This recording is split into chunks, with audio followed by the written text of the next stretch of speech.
اعوذ باللہ من الشیطان الرجیم بسم اللہ الرحمن الرحیم۔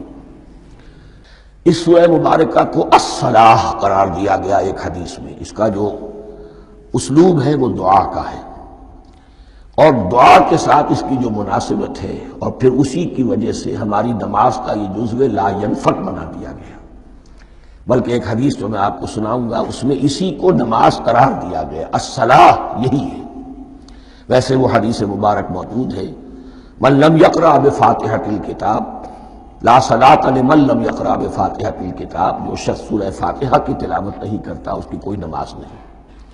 اس کے حوالے سے بھی ہمارے ہاں دو مسلک ہیں، ذکر صرف اس لیے کر رہا ہوں کہ آپ کے علم میں ہو، ان میں کوئی بنیادی فرق نہیں ہے۔ کسی بھی ایک رائے کا انسان قائل اور حامل ہو سکتا ہے بغیر اس کے کہ دوسرے کو بالکل غلط قرار دے، بلکہ یہ کہ اس کے لیے بھی گنجائش اپنے ذہن میں اور اپنے دل میں رکھے۔ اور دوسری آیت یہ ہے کہ اس کا حصہ نہیں ہے۔ اسی اعتبار سے یہ کہ یہ سورہ مبارکہ نماز میں پڑھی جانی ضروری ہے، لا صلاۃ لمن لم یقرأ بفاتحۃ الکتاب۔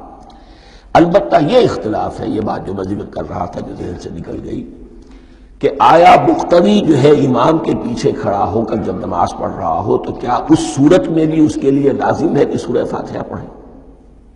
اس میں دو رائے ہو گئی، بلکہ تین۔ ایک رائے انتہائی ہے اور وہ فقہ حنفی کی طرف منسوب ہے کہ اگر آپ امام کے پیچھے مقتدی کی حیثیت سے نماز پڑھ رہے ہیں تو کسی بھی رکعت میں آپ سورہ فاتحہ نہیں پڑھیں گے۔ ایک دوسری بالکل برعکس رائے ہے، وہ امام شافعی رحمۃ اللہ علیہ کی ہے کہ ہر حالت میں چاہے امام جہری رکعت پڑھا رہا ہو جس میں وہ بلند آواز سے سورہ فاتحہ پڑھ رہا ہو، اور چاہے وہ سری رکعت ہو، ہر حالت میں مقتدی کو بھی پڑھنی ہے۔ ایک تیسری رائے بین ہے، وہ امام مالک کی ہے رحمۃ اللہ علیہ، کہ جو سری رکعت ہے جس میں کہ امام بھی خاموشی سے پڑھ رہا ہے، مقتدیوں کو بھی پڑھنی چاہیے۔ جو جہری رکعت ہے جس میں کہ امام بلند آواز سے پڑھ رہا ہے، اس میں مقتدیوں کو خاموش رہ کر پوری توجہ جو ہے سننے پر صرف کر دینی چاہیے۔ اذا قرئ القرآن فاستمعوا له وانصتوا، جب قرآن پڑھا جا رہا ہو تو پوری توجہ اس کے پڑھنے پر مرکوز کر دو اور خود خاموش رہو۔ میرے اپنی رائے میں یہ تیسری رائے سب سے زیادہ صائب ہے، اور اس میں کسی طرح کی بھی کوئی پیچیدگی پیدا نہیں ہوتی۔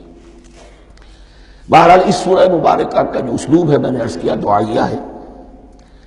البتہ قرآن مجید کے علم اور حکمت کے اعتبار سے، اس کے فلسفے کے اعتبار سے ایک بات سمجھ لینی چاہیے۔ قرآن کا فلسفہ یہ ہے کہ بنیادی ہدایت ہر انسان کے دل میں موجود ہے، بالقوہ، پوٹینشلی۔ یہ جو قرآن مجید یا اللہ کی کتابیں نازل ہوتی ہیں یہ انہیں ایکٹیویٹ کرتی ہیں، وہ اندر کی جو ڈورمنٹ کانشسنس ہے، خوابیدہ شعور جو ہے اسے بیدار کر کے، اور پھر یہ کہ اسے اجاگر کرتی ہیں۔ ہر سلیم الفطرت انسان اور سلیم العقل انسان، دو سلامتی یہ شرط ہے۔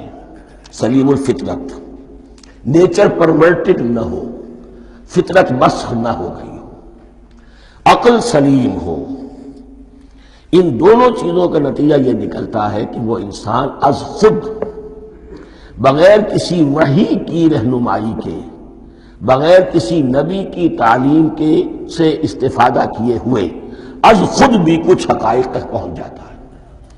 اور وہ حقائق کیا ہے؟ نمبر ایک یہ کہ اس کائنات کا ایک خالق ہے، وہ ایک ہے، اور وہ تمام صفات کمال سے متصف ہے۔ نمبر دو یہ کہ انسان کی زندگی صرف یہ زندگی نہیں ہے، بلکہ ایک اور زندگی ہے کہ جس میں اس زندگی کے اعمال کے نتائج برآمد ہوں گے۔ یہ دو باتیں، اس کی زیادہ وضاحت کے ساتھ جو ہے اس کا تذکرہ آئے گا سورہ لقمان میں، جہاں حضرت لقمان کی شخصیت کا تذکرہ ہے۔ لیکن یہاں صرف یہ بات سمجھ لیجئے کہ قرآن کا فلسفہ یہ ہے کہ ہر انسان میں، ہر فرد نوع بشر میں جو اپنی ولادت کے وقت مسلم ہوتا ہے، حضور کی حدیث ہے کل مولود یولد علی الفطرہ ابواہ یحودانہ او ینصرانہ او یمجسانہ، ہر بچہ نوع انسانی کا فطرت اسلام پر پیدا ہوتا ہے، وہ فطرت کے اندر وہ ہدایت ودیت ہے۔ اب اگر وہ فطرت بس نہیں ہوئی اور عقل جو ہے وہ صحیح رخ پر کام کر رہی ہے تو ان دو حقائق تک وہ انسان خود پہنچ جائے گا. لیکن ان دونوں حقائق تک پہنچنے کے بعد اب وہ دست بستہ دعا کرے گا کہ اے رب اب مزید ہدایت تو مجھے عطا فرما. ایک تو یہ کہ میں کیا کروں کیا نہ کروں، میری عقل اس میں ٹھوکر کھا سکتی ہے، میں کسی اچھی چیز کو بری سمجھ سکتا ہوں، کسی بری کو اچھی سمجھ سکتا ہوں. تو مجھے صحیح راستہ، صحیح راہ ہدایت پر چلا. یہ دعا ہے جو انسان کرتا ہے جبکہ وہ ایمان باللہ اور ایمان بالآخرہ تک خود پہنچ چکا ہوتا ہے اور یہ سمجھتا ہے کہ صحیح زندگی کا رخ یہی ہے کہ جس رب کو میں نے پہچانا ہے کہ وہ اس کائنات کا خالق ہے اور مالک ہے اور رب ہے، میں اس کی بندگی کروں، اس کی اطاعت کروں، اس کا حکم مانوں، اس کے راستے پر چلوں. لیکن وہ راستہ کون سا ہے؟ اس کے لیے پھر دست بدعا ہوتا ہے کہ پروردگار تو میری رہنمائی فرما.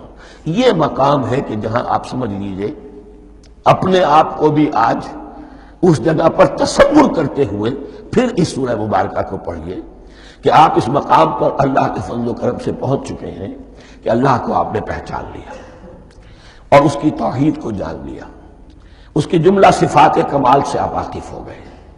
آپ یہ بھی جان گئے کہ بڑھ کر اس کے حضور میں حاضر ہونا ہے اور وہ حساب کتاب لے گا.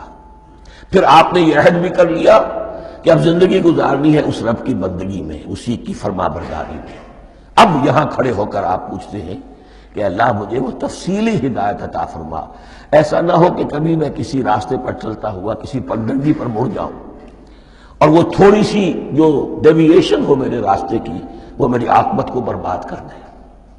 یک لحظہ غافل گشتم و 100 سال راہم دور شد. اس لیے کہ ہوتا یہی ہے سیدھے راستے سے ذرا سی کوئی پگڈنڈی جو ہے تھوڑے سے اینگل پر نکلی ہے، لیکن جب چلتے جائیں گے آپ تو جتنا آگے بڑھیں گے اس پر اس راہ صراط مستقیم سے آپ اتنے ہی زیادہ دور ہوتے چلے جائیں گے. یہ ہے قرآن مجید کی حکمت اور فلسفے کے اعتبار سے اس سورہ مبارکہ کا مقام.